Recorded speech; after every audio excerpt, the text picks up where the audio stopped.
ٹیپو سلطان شیر مسور۔ جنوبی ہند کی دھرتی پر ایک ایسا حکمران گزرا جس کا نام سن کر انگریزوں کے دل کانپ اٹھتے تھے۔ ایک ایسا بادشاہ جو بہادر بھی تھا، عادل بھی تھا اور جدید سائنس کا علم رکھنے والا ایک عظیم سلطان بھی وہ تھا، ٹیپو سلطان شیر مسور۔ 1751 میں مسور کے بہادر حکمران حیدر علی کے گھر پیدا ہونے والے ٹیپو سلطان بچپن سے ہی غیر معمولی ذہین اور نڈر تھے۔ صرف 15 سال کی عمر میں انہوں نے پہلی بار میدان جنگ میں قدم رکھا اور ایسی بہادری دکھائی کہ سپاہی انہیں حیرت سے دیکھنے لگے۔ انہوں نے کم عمری میں ہی گھڑ سواری، فن حرب، عربی، فارسی اور قرآن کی تعلیم حاصل کر لی تھی۔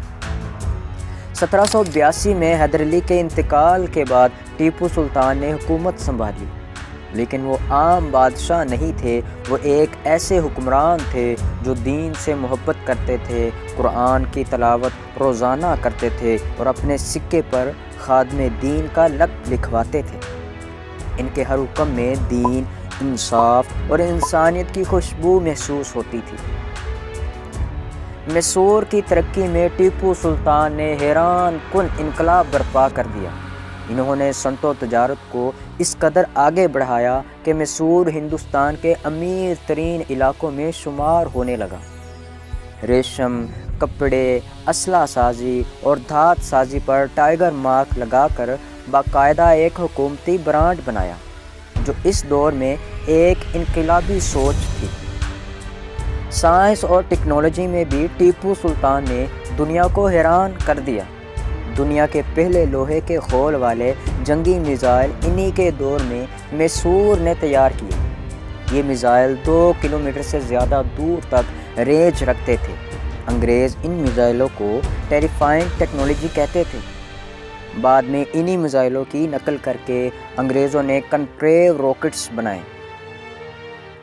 ٹیپو سلطان نے پورے مسور کو 12 اضلاع میں تقسیم کیا، مضبوط عدالتی نظام قائم کیا، ٹیکس کم کیے، کسانوں کو زمین دی، فوج کو جدید تربیت دی اور معیشت کو اتنا مضبوط کیا کہ یورپ بھی حیران رہ گیا۔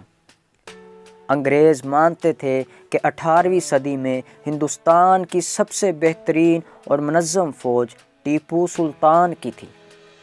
لیکن سب سے زیادہ خوف انگریزوں کو اس وجہ سے تھا کہ ٹیپو سلطان جھکنے والے نہیں تھے۔ انہیں خریدنے کی کوشش کی گئی، دھمکایا گیا، دباؤ ڈالا گیا، مگر ٹیپو سلطان نے ہمیشہ ایک ہی بات کہی کہ شیر کی ایک دن کی زندگی گیدڑ کی 100 سالہ زندگی سے بہتر ہے۔ انگریزوں نے 4 بار ٹیپو سلطان سے جنگ کی۔ یہ وہ واحد حکمران تھے جنہوں نے انگریزوں کو ہر بار سخت مزاحمت کا سامنا کرایا۔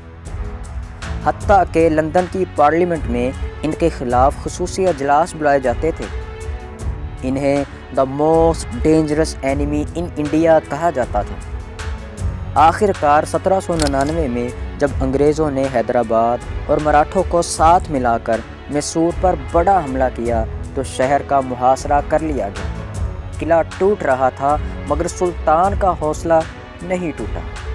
انگریزوں نے پیغام بھیجا، سلطان ہتھیار ڈال دو۔ ٹیپو نے جواب دیا، شیر مر سکتا ہے، جھک نہیں سکتا۔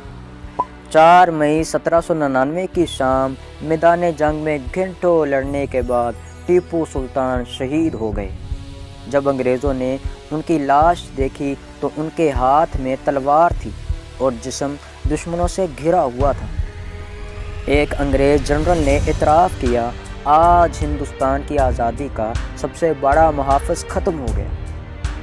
ٹیپو سلطان مرے نہیں، وہ تاریخ میں امر ہو گئے۔ ان کی بہادری، ان کی سائنس کی ترقی، ان کا عدل، ان کا نظام حکومت اور آزادی کی محبت آج بھی انہیں دنیا کے عظیم ترین حکمرانوں میں شمار کرتی ہے۔ ٹیپو سلطان صرف ایک بادشاہ نہیں تھے، وہ ایک نظریہ تھے، آزادی کا نظریہ، مزاحمت کا نظریہ، ایک ایسی شمع جو آج بھی دلوں میں روشن ہے۔ یہ تھا شیر مسور سلطان ٹیپو۔